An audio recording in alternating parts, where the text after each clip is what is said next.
तो लास्ट हमारा क्या हुआ था, CDF है ना। तो CDF के बाद अब सीखेंगे एक्सपेक्टेड वैल्यू। तो हेडिंग लिखिए expected value. Expected value, expected value. अब एक पीछे आवाज मत करना है ना। एक्सपेक्टेड वैल्यू क्या होता है, पहले इसको डिफाइन कर लेते हैं, लिख लेते हैं इसके बारे में, फिर आपको मतलब समझाना होगा ना। तो लिखिए let capital X be a discrete random variable, है ना। थ्रू आउट द प्रोबेबिलिटी यही मानते चल रहे हैं अपन, है ना, कैपिटल X रैंडम वेरिएबल। तो मान लिया जाए capital X be a discrete R V, small में आर बी लिखा करो, taking the values, taking the values, ये बड़ा X कौन कौन सी वैल्यू लेता है, छोटा x1 छोटा x2, है ना। टेकिंग द वैल्यूज ऐसे लिखो x1 x2 x3 and so on till xn, है ना, सही बात है। With probabilities, with probabilities, with probabilities ऐसे p1 p2 p3 pn, ठीक है। अरे साधारण सी बात कर रहे हैं, कैपिटल X कोई डिस्क्रीट रैंडम वेरिएबल है, ये वैल्यूज ले रहा है और मान लेते हैं इन सब की प्रोबेबिलिटी। x1 की प्रोबेबिलिटी क्या है p1, x2 की क्या है p2, इसी तरीके से xn की प्रोबेबिलिटी क्या है pn, है ना, रेस्पेक्टिवली, रेस्पेक्टिवली, रेस्पेक्टिवली। देन ये जो एक्सपेक्टेड वैल्यू, एक्सपेक्टेड वैल्यू का मतलब क्या हो गया, अनुमान, अनुमानित वैल्यू। अनुमान जब हम लगाते हैं तो लगभग वाला लगाते हैं, लगभग मतलब औसत, औसत मतलब एवरेज, समझ में आ रहा है। एक्सपेक्टेड वैल्यू क्या काम करता है, एक तरीके से औसत बताता है, आपको एवरेज बताता है। याद है आपको स्टैटिस्टिक्स में आपने ना क्लास 10 में पढ़ा होगा, फ्रीक्वेंसी निकालते थे, एक्स का कॉलम होता था xi fi अपॉन फ्रीक्वेंसी, से हमें एवरेज निकलता था। तो उससे आप इसको थोड़ा सा जोड़ सकते हो, ठीक है ना भाई। एक्सपेक्टेड वैल्यू का मतलब क्या हो गया, अनुमानित वैल्यू, मतलब आपको औसतन वैल्यू होता है, ठीक है। तो उसके लिए आपने ये डिटेल्स लिख दी है, इतना आ रहा है समझ में। एक लाइन छोड़ के लिखना, the expected value of x, the expected value of small x लिखना, the expected value of small x is denoted as, is denoted as, is denoted as ऐसे E of x, ऐसे लिखना है ना। एक्सपेक्टेड वैल्यू को कैसे दर्शाते हैं भाई, कैपिटल E, एक्सपेक्टेड की स्पेलिंग E से शुरू होती है, कैपिटल E ब्रैकेट में कैपिटल X, क्योंकि हम बात तो इसी की कर रहे हैं ना, इसकी अनुमानित वैल्यू ना, इसके अंदर ये सवाल है ना। तो एक्सपेक्टेड वैल्यू को इस तरीके से डिनोट करते हैं। And defined as, and defined as, and defined as, बहुत ही आसान, and defined as ऐसे E of x is equals to, E of x is equals to, देखो x1 into p1, है ना, मतलब पहला जो एलिमेंट होगा रैंडम वेरिएबल का, वो एलिमेंट मल्टीप्लाई बाय उसकी प्रोबेबिलिटी, ठीक है, प्लस समझ गए क्या आएगा, हाँ x2 p2, समझ गए x3 p3, है ना, and so on till xn pn। ये हो गया हमारा एक्सपेक्टेड वैल्यू ऑफ x। देखो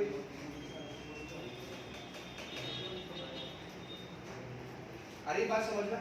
अच्छा जब भी हम जोड़ते हैं, जोड़ते जाते हैं एंड टर्म्स तक, तो वो हमें क्या इंडिकेट करता है, समेशन, है ना, कि हमने कहीं से जर्नी स्टार्ट करी और कहीं पर जाके खत्म करी और बीच में क्या करते गए, उसको जोड़ते चले गए। तो मैथमेटिकली है ना, मैथमेटिकली और अच्छे से इसको कैसे लिखेंगे, देखो expected value of x is equals to summation, summation I starts from 1 goes till n, और यहाँ लिख देते हैं pi xi, सही बात है ना।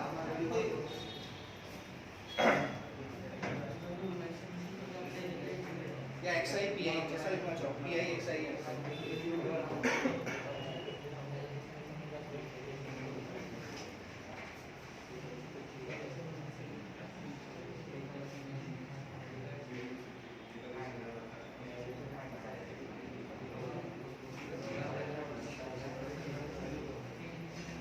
है ना भाई, आ रही है बात समझ में। और एक और चीज, एक्सपेक्टेड वैल्यू जो होती है, एक्सपेक्टेड वैल्यू जब बात करते हैं इसको हम एक और चीज से डिनोट करते हैं, वो होता है म्यू, है ना।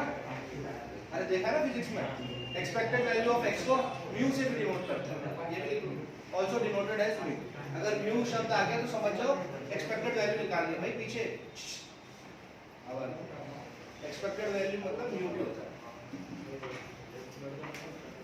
है ना।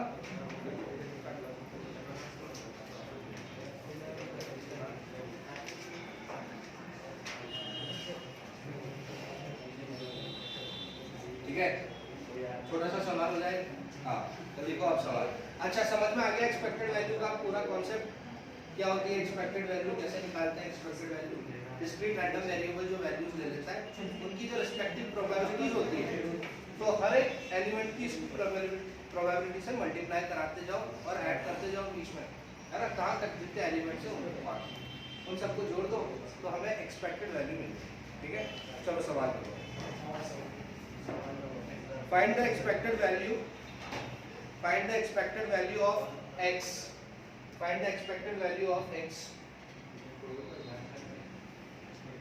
If x denotes,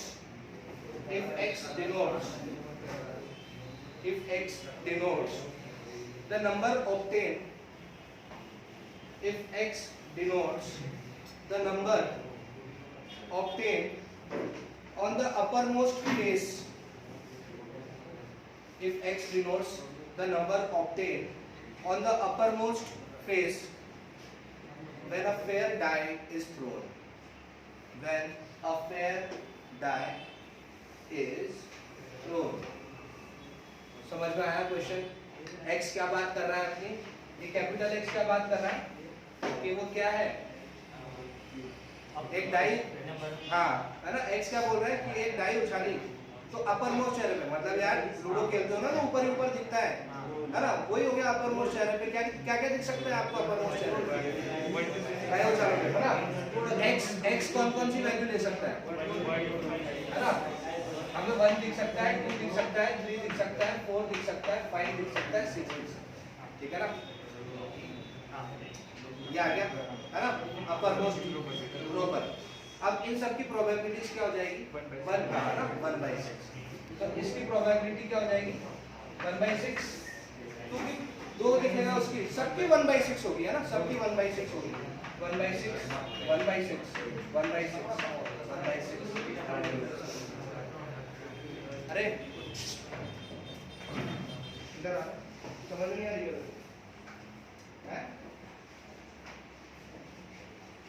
दोनों यार आवाज मत करो यार, 2-3 बार प्यार से बोल दिया। ठीक है ना, ये आवाज नहीं चाहिए। तो देखो ये, तो इन सब की प्रोबेबिलिटीज क्या हो जाएगी सबकी 1/6। अभी जो दिख गया मैं पकड़ लूंगा उसको यार, प्लीज अब मत करो। तो 1/6 हो जाएगी, ठीक है ना। तो अब कैसे निकालेंगे इसकी एक्सपेक्टेड वैल्यू, तो एक्सपेक्टेड वैल्यू म्यू है ना, म्यू भी लिख सकते हो या फिर एक्सपेक्टेड वैल्यू ऑफ x को लिख सकते हो। क्या करेंगे भाई, 1 × 1/6 प्लस 2 × 1/6 प्लस 3 × 1/6 प्लस 4 × 1/6 है ना, प्लस 5 × 1/6 प्लस 6 × 1/6। इसको सॉल्व कर लो, आ जाएगा आंसर। और अगर आप स्मार्ट हो तो 1/6 कॉमन ले लो, 1/6 कॉमन सबका आएगा ना। तो 1 + 2 + 3 + 4 + 5 + 6 कितना हो जाएगा, 6 + 5 11 + 4 15 और 18 20 21 21/6। 21/6 का मतलब 7/2 आ जाएगा, 7/2 आ जाएगा इसका कैलकुलेशन। ठीक है ना भाई, 7/2 ठीक है, ओके। एक और इसका है ना बहुत बढ़िया नाम दिया गया है ना, एक्सपेक्टेड वैल्यू ऑफ x, ये जो म्यू है इसको प्रोबेबिलिटी डिस्ट्रीब्यूशन का सेंटर ऑफ ग्रेविटी भी बोलते हैं, है ना। क्या बोलते हैं भाई, जैसे फिजिक्स में होता है ना मोमेंट ऑफ इनर्शिया वगैरह, ये सब पढ़ा होगा आपने सेंटर ऑफ ग्रेविटी। तो ये बिल्कुल है ना सेंटर में, मतलब क्योंकि नाम से इंडिकेट कर रहा है अनुमानित एक्सपेक्टेड वैल्यू, तो इसको आप लिख सकते हो सेंटर ऑफ प्रोबेबिलिटी डिस्ट्रीब्यूशन। जो चैप्टर हम पढ़ रहे हैं उसका सेंटर ऑफ ग्रेविटी क्या कहलाता है, एक्सपेक्टेड वैल्यू। ठीक है ना, तो इसको सेंटर ऑफ ग्रेविटी भी बोलते हैं। एक और स्टार मार्क करके एक और नोट लिख लेना कि एक्सपेक्टेड वैल्यू कभी भी नेगेटिव नहीं हो सकती किसी की, ठीक है, एवरेज जो आएगा कभी भी वो नेगेटिव नहीं होगा। Expected value can not be negative, sorry can be negative, अरे यार उल्टा लिख दिया, can be negative, expected value can be negative, expected value can be negative.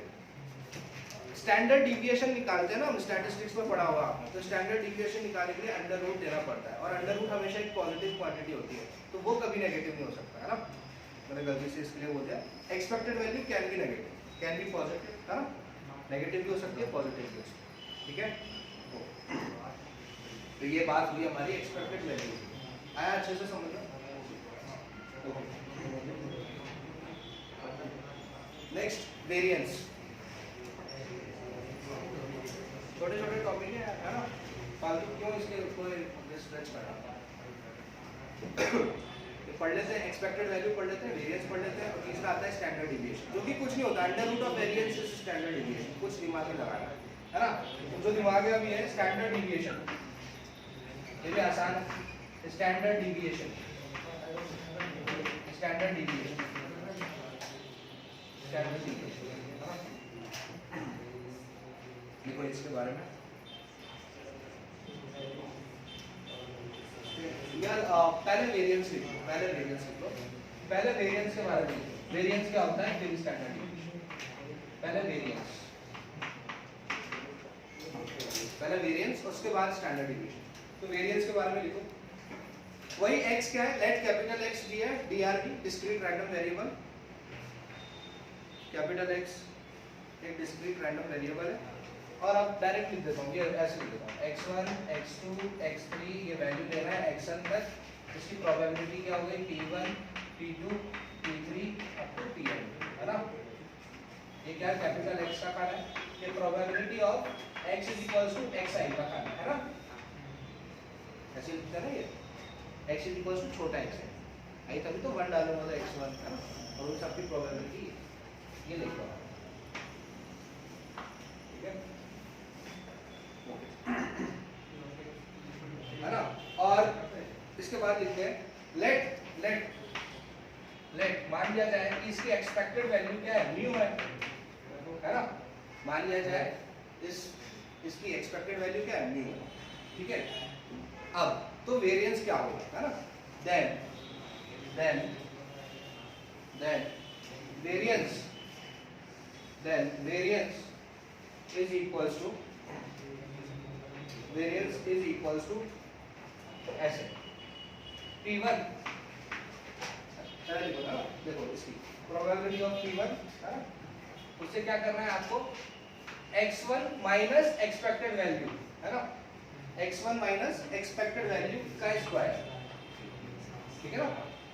ये देख लो बहुत आसान है, वेरिएंस निकालना है, वेरिएंस निकालने के लिए क्या करना है, इसकी है ना, इसकी पहले इसकी बात करेंगे, तो दिस प्रोबेबिलिटी 1 मल्टीप्लाई बाय, इसको किससे घटाना है, एक्सपेक्टेड वैल्यू, और फिर क्या कर देना है उसका स्क्वायर, समझ गए, अगला समझ गए पैटर्न, हाँ, तो अगला क्या हो जाएगा, plus P2 into x2 minus mu का स्क्वायर, है ना, plus P3 into x3 minus mu का स्क्वायर, ठीक है, and so on till Pn into xn minus mu का स्क्वायर।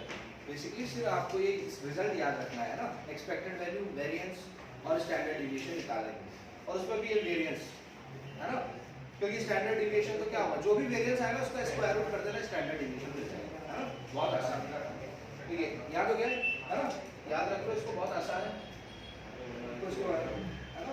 अब इसको शॉर्ट में मैथमेटिकली समेशन के फॉर्म में, क्योंकि वो तो ये भी रहा है जोड़, है ना, हाँ, तो इसको समेशन के फॉर्म में कैसे लिखेंगे भाई, summation i starts from 1 goes till n, है ना, pi xi माइनस म्यू का स्क्वायर,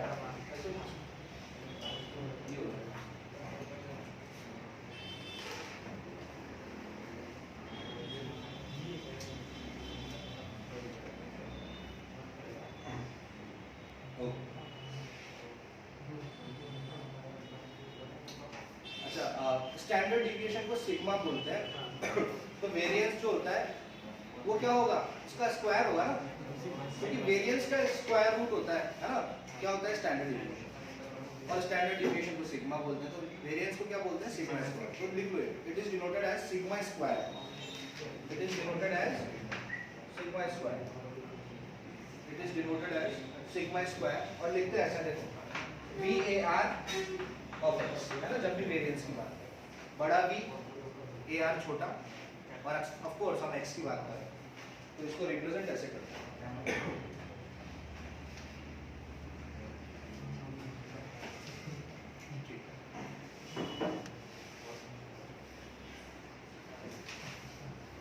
है ना, और एक और रिजल्ट है, एक और रिजल्ट है, जब हम इसको खोलेंगे ना तो है ना वेरिएंस ऑफ x एक और रिजल्ट देता है आपको, ये भी आपको याद, ये तो याद, ये तो है ही है ना। और एक और वेरिएंस ऑफ x जो होगा ना, वेरिएंस ऑफ x वो इस तरीके से भी होगा। इसको जब हम खोलेंगे तो ये कुछ इस तरीके से आएगा, summation i starts from 1 goes to n pi xi square minus mu square, है ना, ऐसा है, ठीक है ना। तो इसको आप खोलोगे, ठीक है, देखो ये वेरिएंस ऑफ x जब खुलेगा तो ये इस तरीके से आएगा,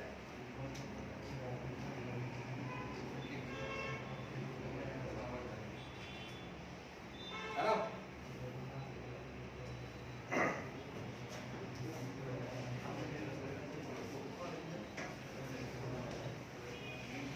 ठीक है, अब देखो ध्यान से,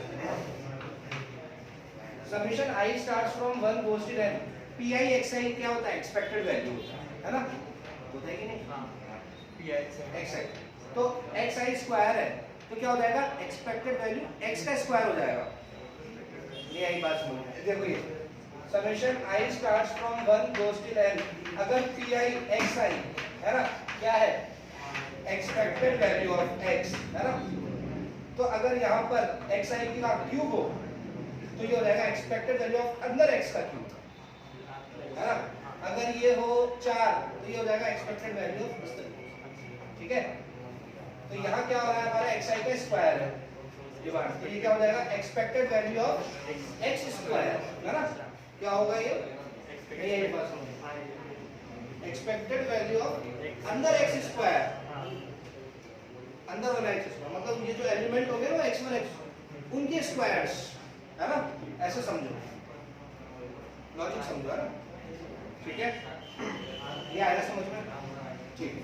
अच्छा, ये जो चीज है समेशन है, तो मतलब समेशन क्या बोलता है, अलग अलग भी समेशन होता है ना, summation of a minus b is equal to what, summation of a minus summation of b। तो हमने इसको तो पकड़ लिया और इसके लिए बोल दिया ये, हाँ, तो माइनस लिखा हुआ है, minus summation i starts from 1 goes till n mu का स्क्वायर, स्क्वायर भूल जाओ, म्यू का मतलब क्या होता है, एक्सपेक्टेड वैल्यू ऑफ x, है ना, 1 से लेकर n तक म्यू क्या होगा, एक्सपेक्टेड वैल्यू ऑफ x, तो म्यू का स्क्वायर क्या होगा, expected value of x square, मतलब ये होगा, इसको मैं ऐसे लिख दूंगा, एक्सपेक्टेड वैल्यू ऑफ x, है ना, expected value of x square, तो स्क्वायर, आई बात समझ में नहीं। अब बताओ मेरे को वेरिएंस, ये तो था ही, अब क्या बोलोगे आप, variance is equals to expected value of x square minus expected value of x square, लेकिन फर्क है ना, expected value of x square minus expected value of x का होल स्क्वायर, ये ठीक है, आई समझ में आई, बहुत इंपॉर्टेंट चीज है। तो वेरिएंस जो है, वेरिएंस, वेरिएंस ऑफ x, और क्या हो गया, और क्या इस रिजल्ट से और क्या बोल सकते हैं, वेरिएंस ऑफ x, अभी अभी बताया मैंने आपको, एक्सपेक्टेड वैल्यू ऑफ ये expected value of x square minus expected value of x का होल स्क्वायर, हाँ ये होता है।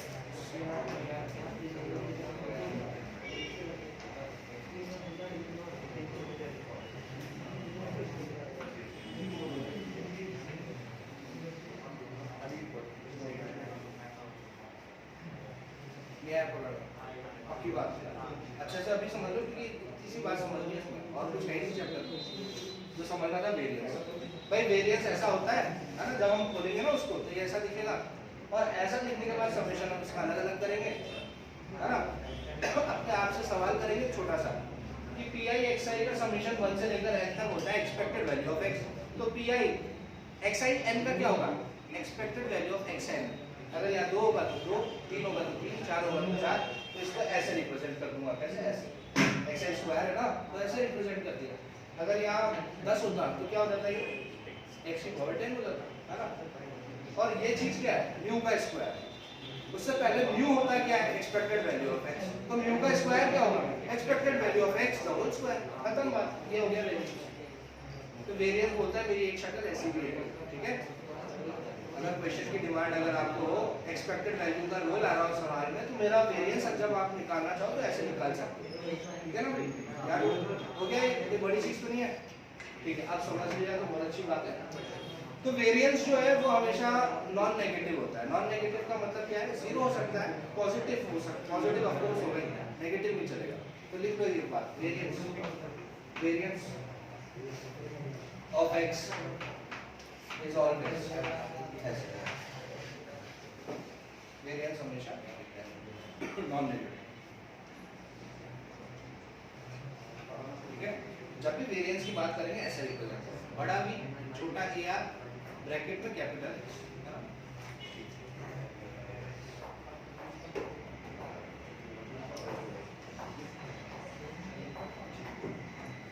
Standard deviation, standard deviation heading लिखो और कुछ मत लिखो उसके बारे में, सिर्फ इनका अंडर रूट ऑफ वेरिएंस, है ना।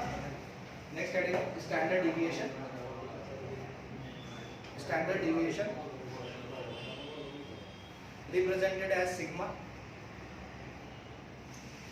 represented as sigma,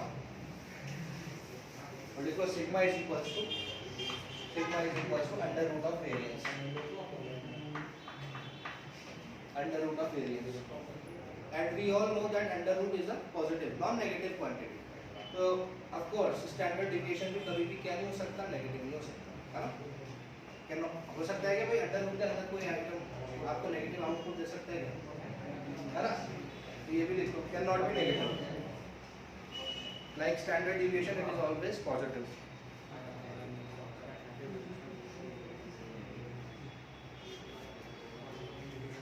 आ गई बात समझ में, थ्योरेटिकल पार्ट कवर कर लिया, टाइम कवर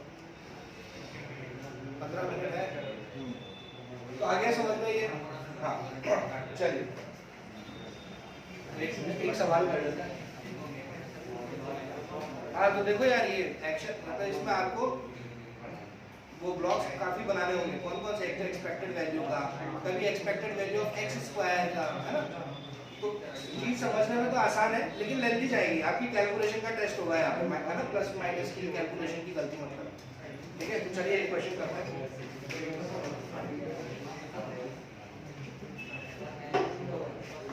अच्छा, जब कभी आपको बोले ना मीन, कैलकुलेट द मीन, तो भी समझ जाना क्या निकालना है, एक्सपेक्टेड वैल्यू पूछ रहा है, ठीक है। हाँ तो मैं आपको सीधा वॉकिंग देता हूँ, random variable x has the following probability distribution, ये x है, ये probability of x equal to x है, प्रोबेबिलिटी ऑफ x, ये दे रखा है -1 0 1 2 3 0.1 k 0.2 2k 0.3 k,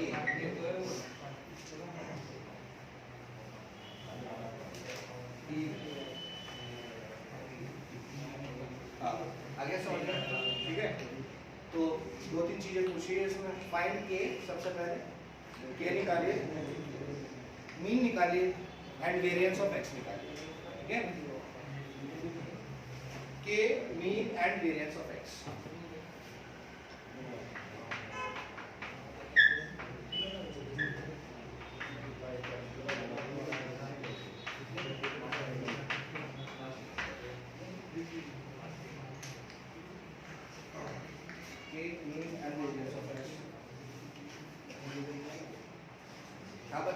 के का वैल्यू पता क्या है, खड़ा हो, बता कैसे निकालते हैं के का वैल्यू, कैसे निकालेंगे? ओए पीछे हाँ, सबको ऐड करके फिर करना, सबको ऐड करके 1 के बराबर कर, इन सबका जोड़ 1 कर 1 के बराबर, और फिर के का वैल्यू निकाल कर। क्या है भाई?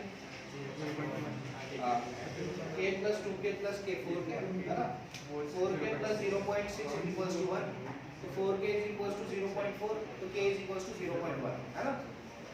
इन सबका जोड़ 1 होगा, इन सबको जोड़ेंगे तो आ जाएगा 4k plus 0.6 is equals to 1, तो 4k आ जाएगा 0.4, k का वैल्यू आ जाएगा 0.1 है ना, मामूली सा बात है। k का वैल्यू 0.1, k का वैल्यू आ गया 0.1।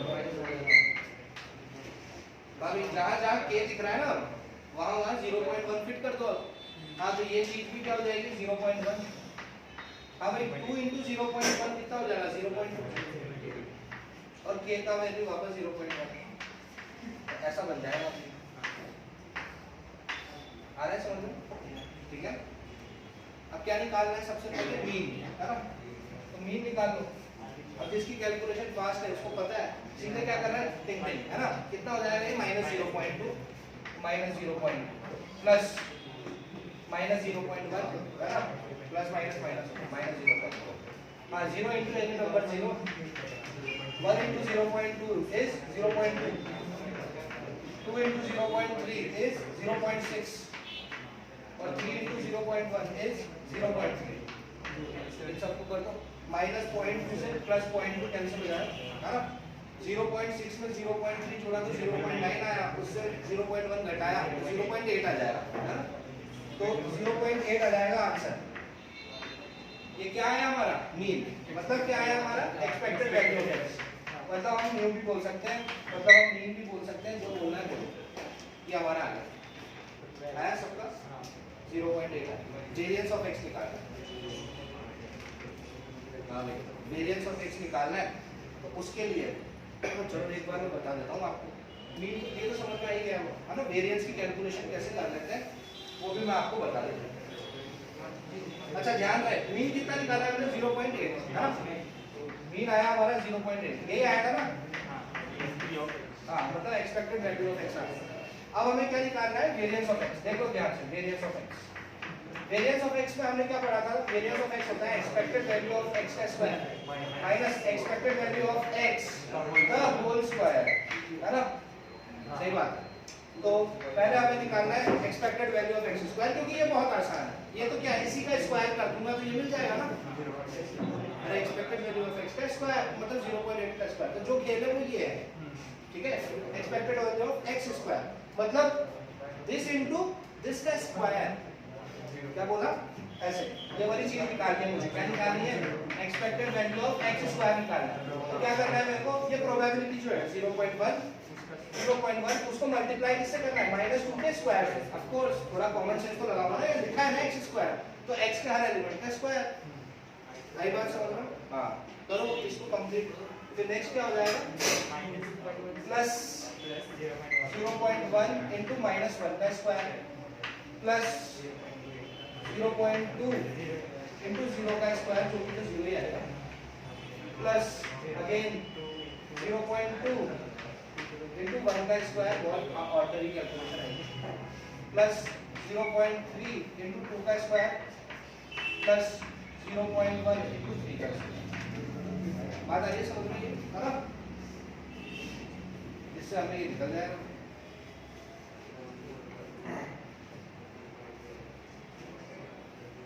सही लिखा ना भाई? हाँ तो आप देखो वर्क भी कर देता है। देखो -2 का स्क्वायर 4 into 0.1 0.4 है ना, पहला वाला खाना आ जाएगा 0.4, फिर प्लस -1 का स्क्वायर 1 into 0.1 0.1, फिर plus any number multiply by 0 का स्क्वायर 0, फिर प्लस 1 का स्क्वायर 1 मल्टीप्लाई बाय 0.2 0.2, फिर प्लस 2 का स्क्वायर 4 into 0.3 is 1.2, 3 का स्क्वायर 9 into 0.1 is 0.9, जोड़ दो इन सबको, 0.9 0.2 हो गया 1.1 1.2 1.6 और प्लस 1.2 2.8 आया क्या? 2.8 पक्की बात? हाँ इन सबको जोड़ेंगे तो 2.8 आ जाएगा, 2.8 आना चाहिए, नहीं आया तो आपने थोड़ी सी मिस्टेक कर दी, ठीक है?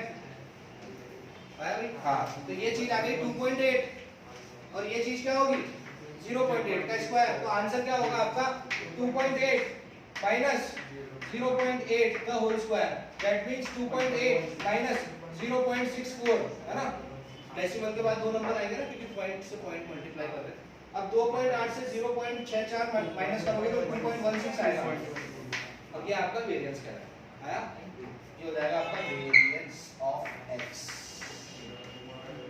आई मात्र कैलकुलेशन नो दिमाग, ठीक है? अनलाइक कैलकुलस जिसमें आपको काफी दिमाग लगाना होता है, वैसा इसमें कुछ नहीं है क्या, बस गुणा और भाग ही तो करना है, मतलब मल्टीप्लाई, और ये तो देखो ये तो पॉजिटिव आना ही है क्योंकि देखो प्रोबेबिलिटी कभी भी नेगेटिव होगी नहीं, और ये खाना अगर नेगेटिव होगा भी तो भी वो उसको क्या बना देगा क्योंकि क्या है वो कभी आ ही नहीं सकता, ठीक है? आया बात समझ में, ठीक है? अच्छा सवाल बना बोलेगा आपको ये 2.16 तो आपने निकाल ही दिया और उसने हल्दी कर दी और पूछा वो भी निकाल दो स्टैंडर्ड डिविएशन, तो इसका स्क्वायर रूट निकाल देना, 2.16 का स्क्वायर रूट लगभग कितना आएगा 225 का 15 होगा तो 1.4 के आसपास आएगा, क्योंकि 225 का कितना होता है 15 होता है, तो 2.25 का क्या होगा स्क्वायर रूट 1.5 है ना, 2.25 का स्क्वायर रूट क्या होगा 1.5, तो 2.16 2.25 से 0.9 कम, तो हम 0.3 का मार्जिन ले लेंगे, अप्रोक्सीमेट कैलकुलेशन लगभग आ जाएगा ये 1.43 आ जाएगा, 1.43 का अगर पूछा हो जाए तो, आगे समझ में? ठीक, तो ये था हमारा मीन वेरिएंस। अभी जो भी हम बात कर रहे थे वो किसकी थी, डिस्क्रीट रैंडम वेरिएबल पढ़ रहे थे हम, और शुरू में हमने क्या पढ़ा था कि दो प्रकार होते हैं, डिस्क्रीट और कंटीन्यूअस, है ना? तो डिस्क्रीट की पूरी स्टडी अब हम कर चुके हैं, नेक्स्ट लेक्चर में हम पढ़ेंगे कंटीन्यूअस रैंडम वेरिएबल, प्रोबेबिलिटी का दूसरी दो भागों में था ना यार, रैंडम वेरिएबल दो कैटेगरी में थे, डिस्क्रीट और रैंडम, डिस्क्रीट जो काउंटेबल और कंटीन्यूअस जो लगातार हो, अब पढ़ेंगे कंटीन्यूअस, ठीक है? नेक्स्ट लेक्चर तो रिवाइज करते रहना क्वेश्चन प्रैक्टिस में, चलिए।